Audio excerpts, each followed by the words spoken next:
it. Okay, so how you doing?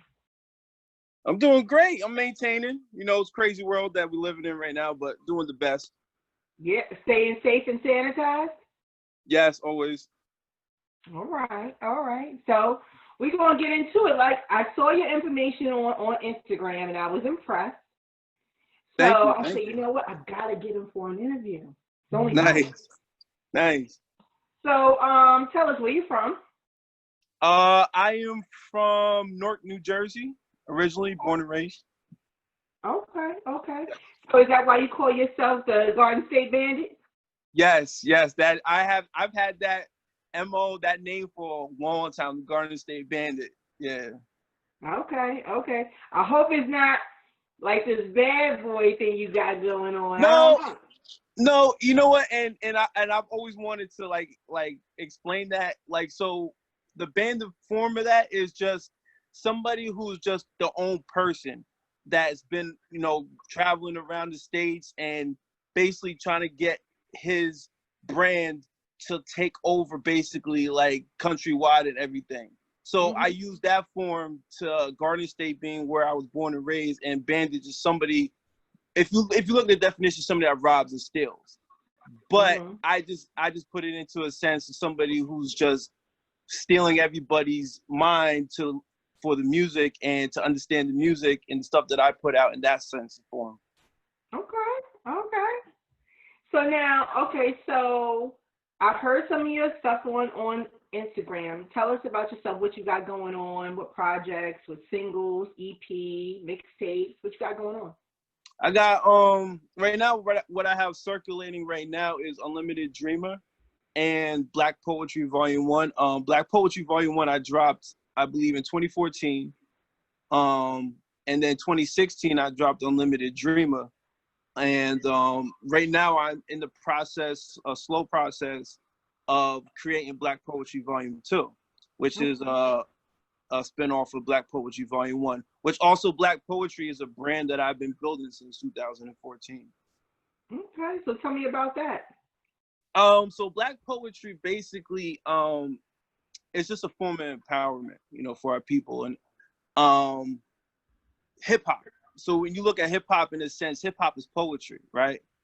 And when you take that and you add Black poetry, that's what hip hop is Black poetry, right?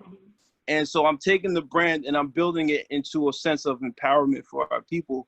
So with the music that I put out, people can identify with poetry. And I just want everything that I put out and every content that I put out just be a physical and a mental empowerment for our people.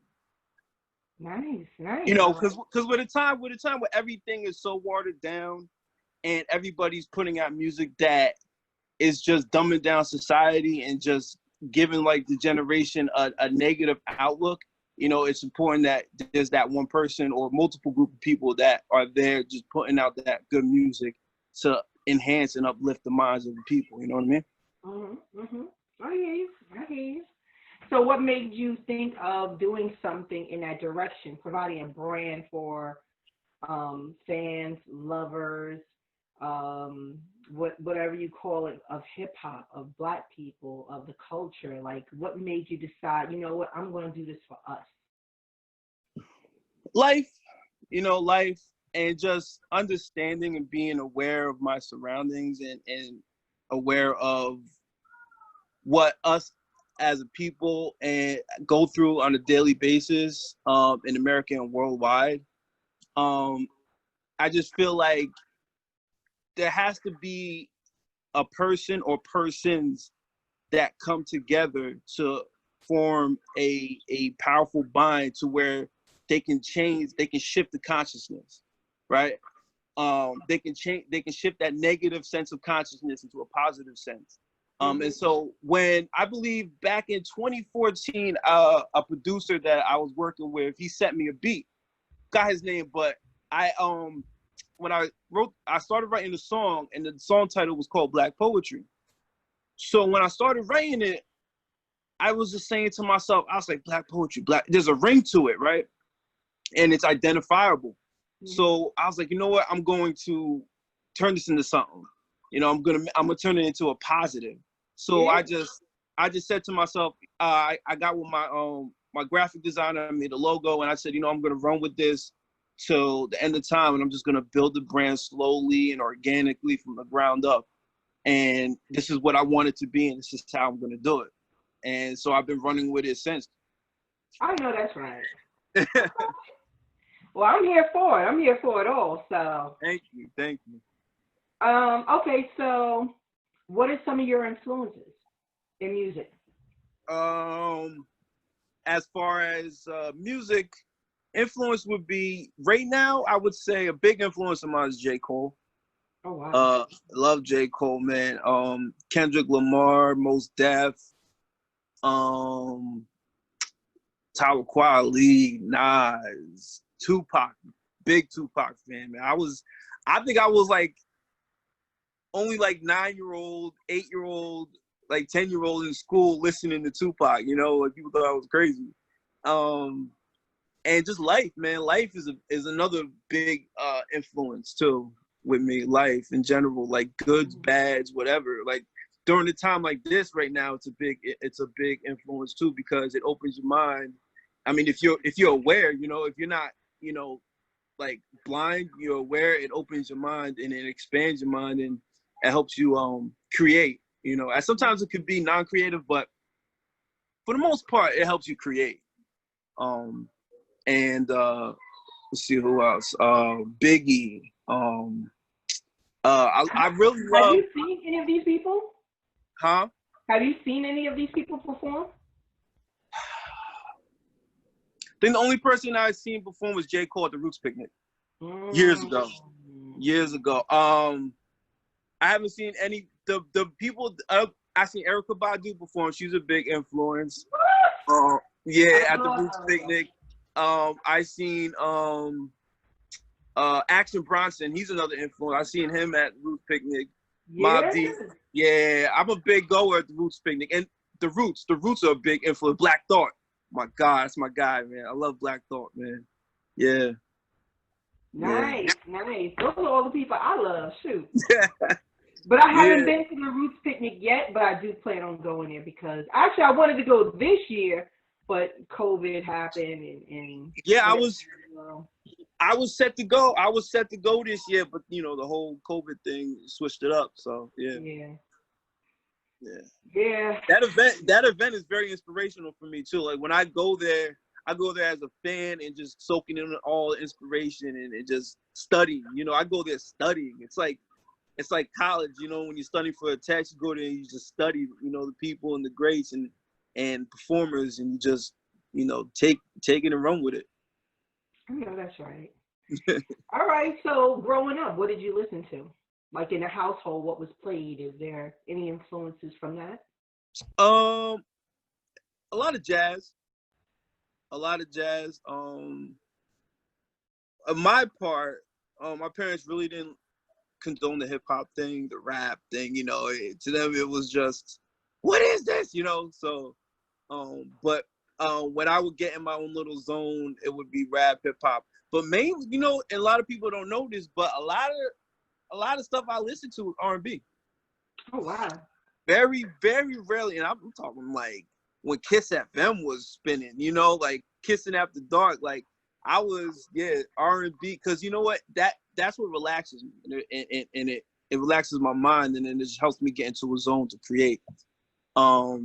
So a lot of R&B, hip hop, jazz, the blues, Luther Vandross, Minnie Riperton, let's see, Sade, Marvin Gaye, So like you like music you could vibe to. yeah, that's exactly what it is, because I'm a viber, I just like to zone out and vibe.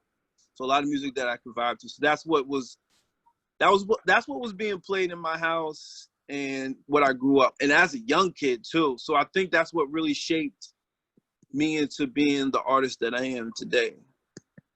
Okay.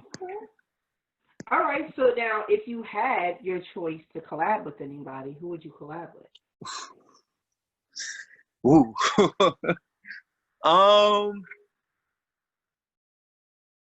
from the jump, J. Cole. J. Cole, man. I would love to collab with J. Cole. Rhapsody. He's dope. Dope artist. She's so dope. Rhapsody, Black Thought, Outkast, Kendrick Lamar, Nas, of course. Yeah, people along that realm. Now, a lot of the people that you named aren't even here in New York or from here. So, do you ever get criticized for that? That, you know, the things that you love and are passionate about, or the things that influence you that are, I'm sorry, I gotta turn my phone off. Do you ever get criticized for liking music outside of the tri-state area? Yeah. I get a lot of people. I don't know if it's criticism. I don't know if it's a bad thing, but I get a lot of people say that I'm old school. A lot of people say that I don't sound like I'm from New York, New Jersey area. So yeah, I get. I mean, how can you be unique if you sound like everybody from your area? Exactly. But the era that we live in, that's how everybody thinks. With the programs, to think like that. I can't blame them. But yeah, I get it a lot, and to me, that tells me that that's a good thing. I never look at it as a bad thing in a sense. But you always got to expand, because if you always keep your thoughts in your mind in a in a box, then you're never really gonna go anywhere. You know what I mean? So, but yeah, I get a lot of that. What do you mean? You're from supposed to, if you're from this general area, you're supposed to be diehard New York. Like, it's got to be Jay-Z, Biggie, freaking any other New York artist coming out. But it's not really, except for Dave East, really, right now. I'm not really feeling anything else out. Okay. So now, like I said, you can't be unique if you're following the same path as so many others. And I think that some artists have a lot to learn from that. Like, if you step outside the box, you never know, who you're going to run into, or, who your core fan base is, because you sound so similar to another artist. You know what I'm saying? Yeah. And it's good that you're able to, go outside of that range, or that area code, or zip code, or whatever it be, that state. Yeah. And explore other pathways to hip hop, other pathways to success. Yeah.